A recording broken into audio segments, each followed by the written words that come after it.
मणिकम टैगोर ने अलकायदा से आरएसएस की तुलना की है और हिंदी खबर से बोले हैं चक्रपाणी महाराज कि मणिकम टैगोर के बयान की निंदा उन्होंने की है। अलकायदा आतंकी संगठन है, चक्रपाणी महाराज ने कहा है, और संघ की तुलना आतंकी संगठन से करना गलत है। मणिकम टैगोर पर मानहानि केस किया जाना चाहिए, साथ ही संघ मणिकम टैगोर पर कानूनी एक्शन ले। कांग्रेस पार्टी के नेताओं की आरएसएस को लेकर अलग अलग जो टिप्पणी है वो निकलकर सामने आ रही है। वहीं कांग्रेस पार्टी के नेता मणिकम टैगोर की तरफ से और आरएसएस की तुलना अलकायदा से की गई। इस पर ज्यादा बातचीत करने के लिए मेरे साथ स्वामी चक्रपाणी महाराज हैं। महाराज जी, कैसे देख रहे इस बयान को? नहीं, ये बड़ा दुर्भाग्यपूर्ण है। अलकायदा तो एक आतंकी संगठन है और जिसने अमेरिका के वर्ल्ड ट्रेड सेंटर को तक उड़ाया था, वो अलकायदा वही है जिसमें ओसामा बिन लादेन जैसे आतंकी रहे हैं।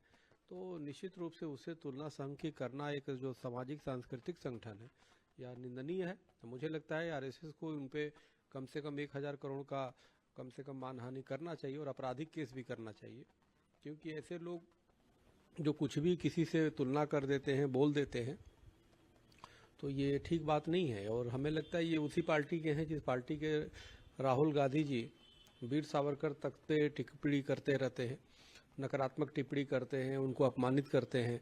तो जो स्वतंत्रता सेनानियों तक को अपमानित कर सकता है जिसके नेता, जैसा मूल वैसा फूल, तो स्वाभाविक है। तो हमें लगता है कि राहुल गांधी के खिलाफ कोई ठोस कार्रवाई नहीं हुई, उनके खिलाफ कुछ नहीं हुआ जिसकी वजह से इनका मनोबल बढ़ा हुआ है। इसलिए मेरा एजेंसियों से भी निवेदन है कि इनके खिलाफ कार्रवाई की जाए, और संघ से भी मेरी ये निवेदन है कि इसके पहले की और हिंदू संगठनों पे भी वो टिप्पणी तो करते ही रहते हैं, लेकिन और भी आगे बढ़े इसके पहले आपको इस पे कुछ करना चाहिए, कानूनी एक्शन लेना चाहिए। सर, जो इस वक्त हालात महाराष्ट्र बने हुए हैं बांग्लादेश में और हिंदुओं की जिस तरीके से वहां हत्या हो रही है, कैसे देख रहे हैं आप इसे? यह बहुत ही दुर्भाग्यपूर्ण है। और हमने तो कल बल्कि जो वहाँ के बांग्लादेश के जो अंतरिम सरकार के जो सलाहकार हैं यूनिस, मोहम्मद यूनुस, उनके खिलाफ मैंने पत्र भी भेजे हैं और हमने मांग किया है जो नोबेल पुरस्कार के जो अध्यक्ष हैं उनसे कि तत्काल इनके नोबेल पुरस्कार वापस लिया जाए, क्योंकि यह जो है अपने आप में जो शांति के रूप में उनको मिला है उस पुरस्कार का वो अपमान है। क्योंकि उनके देख रेख में जिस प्रकार से हिंदुओं पे उत्पीड़न हो रहा है, अत्याचार हो रहा है, हत्याएं हो रही है, रेप हो रहे हैं, सरेआम हमारे हिंदू दलित भाई को आग लगा दिया गया, तो ये अमानवीयता, ये दरिंदगी हो रहा है और मूक दर्शक बैठे हुए हैं। इसलिए मेरा मानना है कि मोहम्मद यूनुस के जो उनके वो है उसको जो उनको मिला है शांति पुरस्कार, उसको वापस लिया जाए। इसके लिए मैं कल ही पत्र भेजा है।